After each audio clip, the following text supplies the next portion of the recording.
Hello दोस्तों, welcome to my YouTube channel Jagriti education channel में आपका स्वागत है।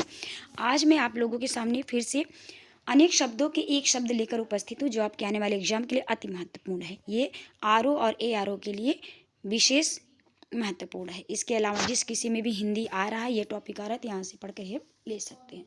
तो ये रहा आपका पहला क्वेश्चन, प्रैक्टिस सेट है और ये आए हुए क्वेश्चन है विगत वर्षों में जो आपके आने वाले एग्जाम के लिए संभावना है कि आ सकता है 101%, क्योंकि इंपॉर्टेंट जो लगा वही इसमें रखे गए हैं। आप देख के पढ़ के एनालिसिस करके समझ भी सकते हैं। तो इसे पढ़िए और नोट डाउन कीजिए। तो देरी ना करते हुए हम प्रैक्टिस करते हैं।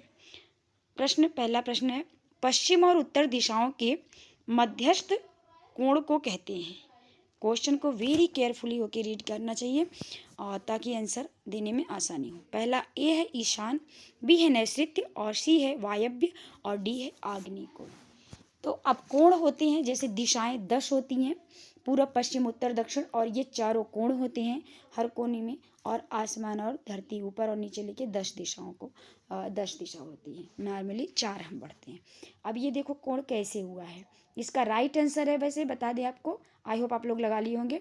इसका राइट आंसर है वायव्य कोण, यानी पश्चिम और उत्तर पूछा है तो पश्चिम और उत्तर को वायव्य कोण कहते हैं।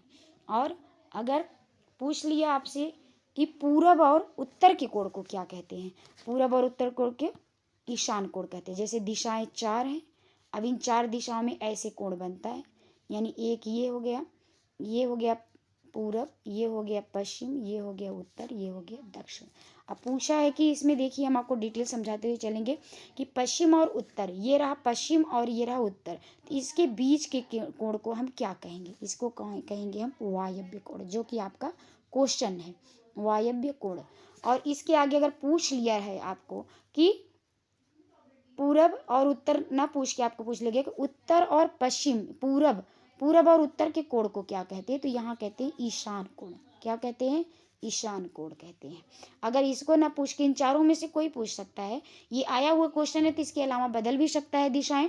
यह पूछा कि पूरब और दक्षिण के कोण को क्या कहते हैं, इधर दक्षिण है, ये बीच का, यहाँ पे हम क्या नाम देंगे? आग्नेय कोण। क्या नाम देंगे? आग्नेय कोण। तो यहाँ पे आग्नेय लिख लीजिए, नोट डाउन कर लीजिए, मोस्ट इंपॉर्टेंट है ये। कोई भी दिशा पूछ सकता है, जरूरी नहीं जो पूछा है वही है, इन चारों में से कोई पूछ सकता है। अब बचता है आपके पास नैऋत्य कोण। नैऋत्य कोण को कैसे पूछा जाएगा कि पश्चिम, ये रहा पश्चिम और दक्षिण के बीच के कोण को क्या कहते हैं? इसको आप डायग्राम बना के अपने नोट डाउन कर लीजिए। तो इसको कहेंगे नैऋत्य कोण। क्या कहेंगे? नैऋत्य कोण। ये रहा आपका डायग्राम, इसको बना लीजिए, आपको आसानी रहेगी पढ़ने में। क्लियर कर लीजिए कि क्या कोण को कैसे कैसे कहते हैं। क्लियर ना हुआ हो तो एक बार फिर देख लीजिए। ये रहा आपका 4 दिशाएं बांट लीजिए, जैसे पूरब, यहाँ पे ऐसे राइट कर दीजिए, फिर लिखिए यहाँ पे उत्तर, ये रहा, और ये रहा दक्षिण, नीचे के भाग को दक्षिण, और ये रहा पश्चिम। अब पूछेगा ऐसे कोण में उत्तर और पश्चिम को कोण को क्या कहेंगे, तो वायव्य कोण कहेंगे। ऐसे साइड में बता दे रहे हैं, क्या कहेंगे? वायव्य कोण कहेंगे। और अगर पूछ ले उत्तर, पूरब और उत्तर के कोण को कहेंगे तो कहेंगे ईशान कोण। क्या कहेंगे? ईशान कोण। अगर पूछ ले पूरब और दक्षिण के कोण को क्या कहेंगे, तो आग्नेय कोण कहेंगे। क्या कहेंगे? आग्नेय कोण। अगर पूछ लिया पश्चिम और दक्षिण या दक्षिण और पश्चिम के कोण को क्या कहते हैं? दक्षिण और पश्चिम के कोण को कहते हैं नैऋत्य कोण।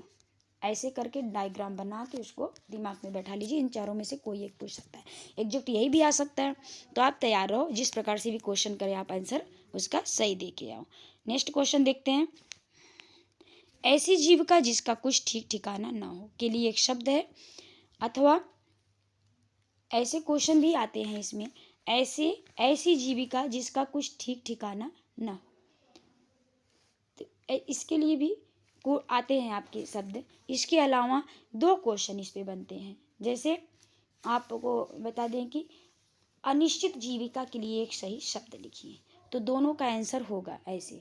अनिश्चित यहाँ पे मैंने दिया नहीं, यहाँ पे लिखना चाहिए था अनिश्चित। जैसे अब हम यहाँ पे एक और डाल देते हैं कि अनिश्चित, अनिश्चित ऐसा वर्ड आया और जीविका आई, जीविका के लिए, इसको नोट डाउन करते हुए चलेंगे आप लोग।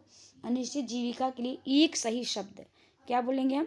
एक सही शब्द। आप राइट कर लीजिए, हम बोल रहे हैं एक सही शब्द राइट कीजिए। अगर ऐसा क्वेश्चन पूछ जाए तो भी उसका आंसर वही होगा जो इसका ऊपर वाले का होगा। ऐसी जीविका जिसका कुछ ठीक ठिकाना ना हो के लिए एक शब्द अगर ऐसे क्वेश्चन आए, या अथवा अनिश्चित जीविका के लिए एक सही शब्द आए, तो भी दोनों का आंसर वही होगा। आंसर का ऑप्शन देख लेते हैं। आंसर का ऑप्शन है आकाश कुसुम। या देखिए, अनिश्चित जीविका के लिए एक सही शब्द है, हम सोचे लिखा नहीं, लिखा है बट अनिश्चित जीविका के लिए एक सही शब्द है, तो इसमें ऑप्शन है आकाश कुसुम, बी आकाश चलिल, और सी है आकाश वृत्ति, और डी है आकाश फल। तो इसका राइट आंसर है आकाश वृत्ति। 2 क्वेश्चन इसमें बनेंगे, दोनों को पूछने पर भी आप कंफ्यूज न होना, यही आंसर देना, आकाश वृत्ति देना। दोनों क्वेश्चन देख सकते हैं बैक करके। नेक्स्ट देखते हैं हम।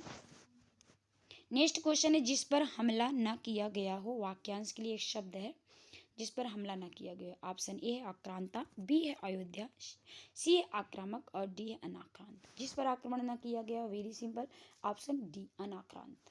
क्या है इसका शब्द? अनाक्रांत। नेक्स्ट क्वेश्चन देखते हैं।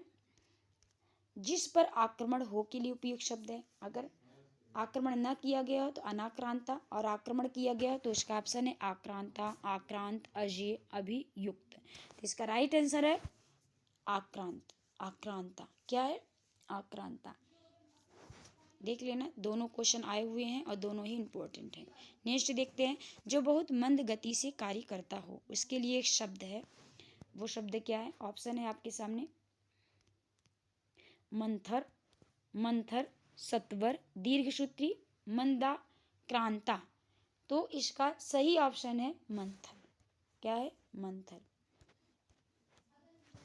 नेक्स्ट क्वेश्चन देखते हैं। उचित अनुचित का ज्ञान रखने वाला वाक्यांश के लिए एक सही शब्द है। जो उचित और अनुचित का ज्ञान रखता हो, ऐसा वाक्य के लिए एक शब्द कौन सा है? जैसे ऑप्शन ए है विवेकी, बी है दूरदर्शी, सी है ज्ञानी, और डी है चतुर। सारे ऑप्शन मिल रहे हैं, बट इसका राइट आंसर है, आपको बता दें, ए विवेकी। उचित और अनुचित का ज्ञान रखने वाला वाक्यांश के लिए सही शब्द है विवेकी। इसमें सारे क्वेश्चन इंपॉर्टेंट है, आप इसको नोट डाउन करते हुए चलिए, इंपॉर्टेंस में रख के इसको रिवीजन कर लीजिएगा एग्जाम के एक दिन पहले, तो निश्चित तौर से इसमें से क्वेश्चन फंसेंगे। और ज़्यादा से ज़्यादा मात्रा में शेयर कर दीजिए। अगर कोई न्यू विजिट कर रहा है तो प्लीज़ सब्सक्राइब कर लीजिए। अगला प्रश्न देखते हैं। जो अपने कर्तव्य का निश्चय न कर सके, इस वाक्य के लिए एक शब्द है जो अपने कर्तव्य का निश्चय न कर सके। ए है द्वंद्वग्रस्त, बी है किंग कर्तव्य विमूढ़, सी है भ्रमित, और डी है द्विविधाग्रस्त। इसका राइट आंसर है किंग कर्तव्य विमूढ़, ऑप्शन बी। ये रहा आपका राइट क्वेश्चन आंसर। अगला देखते हैं। ऐसा कवि जो तत्काल रचना करता हो, उसके लिए एक सही शब्द है। ऑप्शन है आश कवि, बी है महाकवि, सी है कविराज, और डी है कविश। तो इसका सही आंसर लगाइए आप लोग, फिर हम राइट आंसर बताते हैं। तो इसमें 4 ऑप्शन दिए गए हैं। तो इसका राइट आंसर है आश कवि। आशु कवि को जो तत्काल रचना कर दे, जैसे कोई टॉपिक दो, वाक्य दो, और उस पर तुरंत कविता बना दे, यानी त्वरित, आशु माने त्वरित, तेज गति से जो कविता बना दे, तत्काल बना दे, उसी को कहते हैं तत्काल रचना करने वाले को आशु कवि। कवि तो सभी होते हैं, जो तुरंत बना दे कविता उसको कहते हैं आशु कवि। नेक्स्ट क्वेश्चन देखते हैं। जिसका शत्रु जन्मा ही न हो के लिए कौन सा शब्द सही है? तो आपके पास ऑप्शन है अजन्मा, अजात शत्रु, अजेय, आक्रांत। तो इसका राइट आंसर है अजात शत्रु, ऑप्शन बी। ये रहा आपका 10 मोस्ट इंपॉर्टेंट क्वेश्चन। आप इसको पढ़ लीजिए, नोट डाउन कीजिए और याद भी कर लीजिए। ज़्यादा से ज़्यादा मात्रा में शेयर कीजिए और सब्सक्राइब भी कर लीजिए। कोई न्यू विजिट कर रहा है, नया देख रहा है, तो प्लीज़ सब्सक्राइब कर लीजिए, क्योंकि इसमें अब हम कंटिन्यू, अभी 2-4 दिन नहीं पड़ा था वीडियो, लेकिन अब डेली वीडियो आपका होगा। ये टॉपिक इंपॉर्टेंट खत्म होने के बाद पर्यायवाची शुरू करेंगे। बाकी ऐसे ऐसे टॉपिक हम जो आपके इंपॉर्टेंट है, जो 6 टॉपिक है आरओ में आता है, उन सब पे निकालेंगे। बाकी जीके जीएस का भी पीसीएस का क्वेश्चन कराएंगे, आए हुए क्वेश्चन, प्रीवियस क्वेश्चन सब डालेंगे। अब जब तक पेपर नहीं हो जाता तब तक हम डालते रहेंगे। तो इसको शेयर कीजिए। और आपका क्वेश्चन आज के लिए है कि जिसका शत्रु पैदा ना हुआ हो के लिए एक शब्द है। ऑप्शन है शत्रुहीन, निशत्रु, अशत्रु, अजातशत्रु। 4 ऑप्शन में से कौन होगा? आप इसका आंसर हमको कमेंट में अवश्य बताइएगा, ताकि आपको भी पता चले कि आप आंसर सही दे पाते हैं गलत तत्काल दे दीजिएगा। अगर तुरंत न दे पा रहे हैं तो इसका क्वेश्चन खोज के ढूंढ के देंगे, क्योंकि ये आपके आने वाले एग्जाम के लिए अति महत्वपूर्ण है। इसलिए जो भी क्वेश्चन दिया जाए उसका कमेंट जरूर दीजिए। सजेशन के लिए हमको आप सजेशन के लिए कमेंट कर सकते हैं, हमको अच्छा लगेगा। तो ये रहा आपका 10 most important question. I hope आप लोग पढ़ लिए होंगे और नोट डाउन भी कर लिए होंगे ये। Thank you for watching. फिर मिलते हैं नेक्स्ट वीडियो में नेक्स्ट मोस्ट इम्पोर्टेंट क्वेश्चनों के साथ। जय हिंद, जय भारत।